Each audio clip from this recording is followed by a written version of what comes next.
And here we have our red protest player on the right side of the map. We'll probably get to see his intro this time because July is not 6 pooling. He is the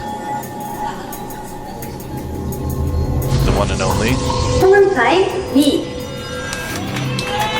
He's like, can I have some Starcraft 2 skill, please? Holding out her hands. I'd like to teach her. HongUn's. What? I would like to teach her how to play StarCraft. That's not funny. I like teaching people. I like coaching people. I was coaching Torch last night, man. I don't want to get into that, though. Oh, man, that was... All right, anyway, here is our Zerg player on the left side of the map in the blue color, the God of War. 7 for 7 months of July. I'm guessing that's what that's for. I think so. Probably. Or July is the 7th month.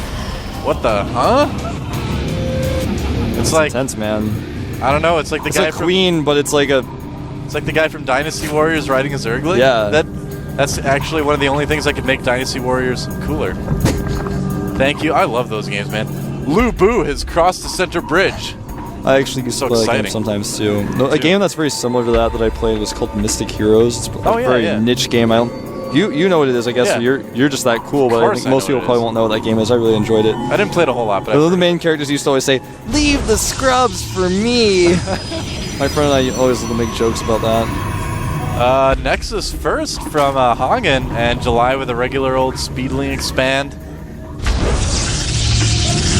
Making that forge as part of his wall. Yep. Probe's like, "Hey, Overlord." Overlord's like, "Hey, Probe." And the Scantipede's like, "Nobody said hi to me." Scantipede's like right next to both of them. He's like, "What? Come on, guys." He's like, "I know I'm a neutral unit, but come on. You're like building bases on my island? Please." Scantipede just shows up with like a housewarming gift, and they just shut the door in his face. Well, he's just standing there with Jello feeling sad. See, here's the thing about Scantipedes that people don't know. This actually used to be NDA, but I'm actually going to let you guys know. Blizzard actually is no longer going to release Legacy of the Void. The third part is going to be called Rise of the Scantipedes. It's not going to be the Protoss expansion. It's going to be the Scantipede expansion.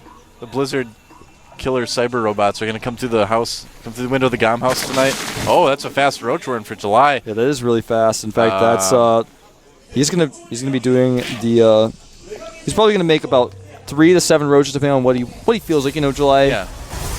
Do a different variation, of course, with the cannon placement here by Hong, and it's really good. He's going to make one on the left side most likely as well here, because otherwise the roaches can just pick away at things, and Hongun's not going to allow that.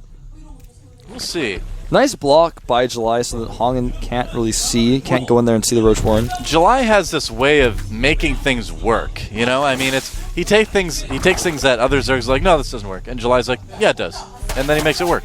And he's going to make probe, and the probe, not going to see it. Not going to see it, nope. But he saw 2 things. He saw that there's no hatchery, and he saw that it was very obvious that July was trying to hide something. Yeah. So, really smart move by HongUn to make another cannon here, making I like that. Nice little wall off. I like this a lot. He's going to make a pylon right there. Yep. Like, point out my finger. You guys can't see it. I saw it. I know what you're talking about. There he goes. There it is. Probes are going to have a hard time mining from that for a little while, but as long as it lets you live, that's actually okay. That's all you need to do. Oh, Baneling nest being made as well. July's like, also, I'm going to make a Nidus network. That's right. He's like, I've heard Zergs can do pretty well in the macro game on this map. I think I'm going all in. Well, he did this against Genius, and it worked. Yeah, he didn't have roaches, though, in the Genius game. Yeah, this is very different than different. Yeah, very different than when he did against Genius, but obviously similar mindset. It's the same spirit. Now, these roaches may be able to pick away at the Nexus, and in fact, they will. Yeah, they actually can. They can shoot. Well, as soon as that one moves anyway, it can shoot at the Nexus without getting shot at by cannons. Yeah, this is very difficult for HongUn. He's going to Chrono Boost out his first Stalker.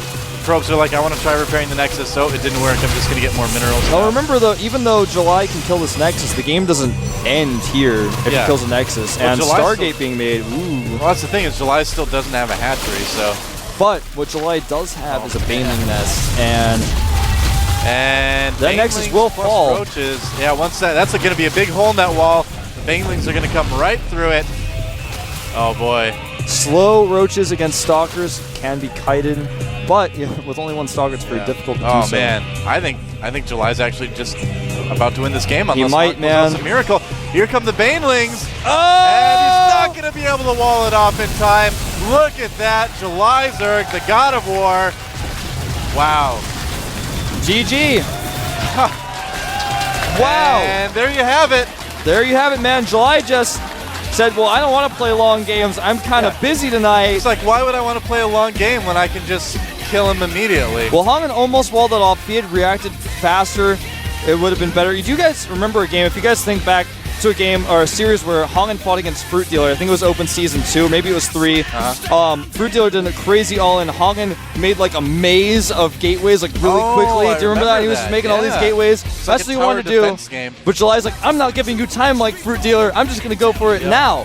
Well, July's like, I heard this HongUn guy likes to all-in a lot. I better all-in faster so he can't do that. And it worked out. I don't know. I really enjoy watching games like that. It's kind of funny to me. If I were HongUn right now, I'd be having a long, quiet ride home on the subway. At the end of that game, when July was moving his base, I was hearing this Rocky theme. Go look it up. It's very frustrating to lose in such a way, but it's very unpredictable. Everything that July Zerg did was he knew that some sort of all-in was coming, but he can't be prepared for everything. He made the Stargate because he thought, okay, well, I can do a counterattack with this. If I lose my Nexus, that's okay.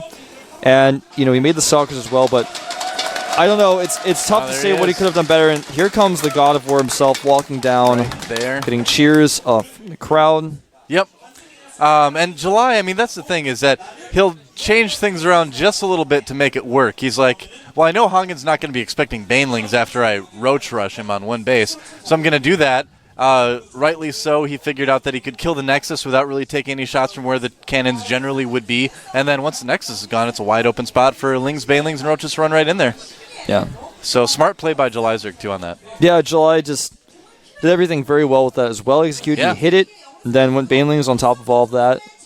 And I want to look back and see if he pulled drones out of his gas for a little while or not. I'm kind of curious to see. I don't think he did because he would need so much gas for that. It would literally be like the last thing that HongUn would expect would be the Baneling follow-up there. I wasn't expecting him to make Banelings after that because you don't see a lot of Zergs do that. Anyway, let's take a look at our match results for today. Of course, we did see... There they are. We saw I'm MVP 2-0ing Nestea. I'm still a little bit shocked about that. E.G. Huck taking down OGS Nada in probably what I would call our best series of the day. And then the next puzzle, losing to Slayers Ryung. That was also a great series. And HongUn Prime.we getting taken down by July Zerg in short order. A really exciting day of Code S all in all. And here, of course, is going to be our next Code S match. That's going to be on next Tuesday. Optimus Prime goes up against MVP Keen. I'm sorry, this is actually the round of 8. OGS Top up against MVP Genius. I'm MVP takes on E.G. Huck. Oh, that's going to be exciting. And Slayers Ryung versus Startail July. Really cool matches there.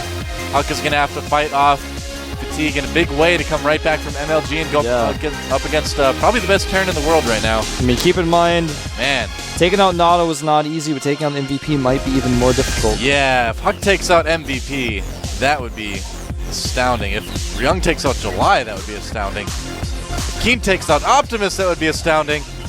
And if Top takes out Genius, that'd be, well, I don't know. You get the idea. Or if Genius takes out Top, it'll still be a fun match to watch, though. So that's our quarterfinals. I'm looking forward to that. Code S is really shaping up to be really exciting this season.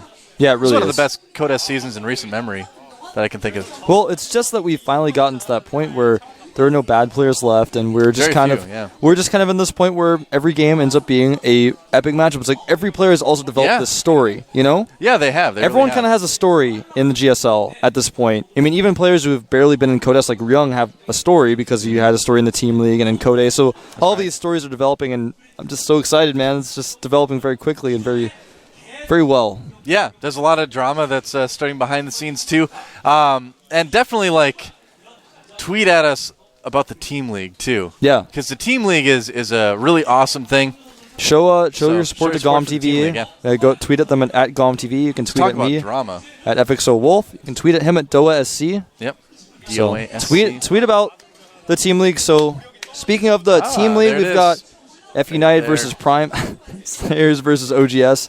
That's going to be tomorrow. It's our double day. So F United, wish them luck if you're a fan of those guys. Teaming up with We Made Fox, which isn't going to be around much longer, sad to say. That's why I have that phone charm. I'm so happy. It's got signed by Nada and everything. So watch them while you can, I guess, with that. But F United's still, a team people are kind of curious about. They've had some wins where people are like, I wonder. You Well, know, so you they're gotta going up watch out. against Prime. For the Spoon Terran.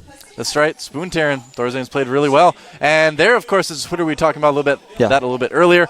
And definitely check out m.gomtv.net. I've actually got that as a bookmark on my regular browser on my computer because if you ever want to know what matches are happening, that's the fastest, easiest way to just find out. You just click it, it's right there. Yeah. It's great on your mobile device. If you haven't tried it yet, please do because it's really quite useful. And there, I have to have my hand a little bit higher this time. That's the GSL August Finals. 6:10 p.m. Korean Standard Time, September 10th. That's a Saturday at AX Korea in Seoul. Here in Seoul, I'm not sure where that is either. Yeah, we're gonna have to look to see where that is. We gotta go, man. That's right. That's what you guys should do too. You should look it up. I'm sure there's directions on the GOMTV's page as well. Yep, don't miss that. Don't miss it. It's gonna be an awesome finals either way. Who's it gonna be? We don't know yet. That's why you guys have to watch Code S next week as well. I'm not even gonna make any predictions. Our season winner is actually out now from last season. Yeah. Yeah. Nestea is out. We watched him go down today. Out. Both of our finalists are actually out this season already. And remember also, not only do we have Team League on Thursday, we have Team League on Friday. Zenex versus Nishosa. So don't forget that. And don't forget that after that, there's MLG this weekend. Oh, but after the Team League on Friday, there's also Project A, so don't miss that too. I've been watching Project A, and it's actually really cool. It's really funny. Yeah, it's an enjoyable show, especially if you're a Yellow fan. It's good to tune in and check him out. It's educational too, because you're like, how will they set up this training for him? So if you want to set up a training regimen for yourself, it's kind of cool to watch too. Thanks again to our sponsors, Pepsi, G-Skill, and Olay ebook. Again, I am Doa. With me is Wolf. This has been the GSL Code S. I hear our Michael Jackson remake music playing in the background, Wolf. That means it's time to sign off. See you guys next time. So when I see your face, you better disappear.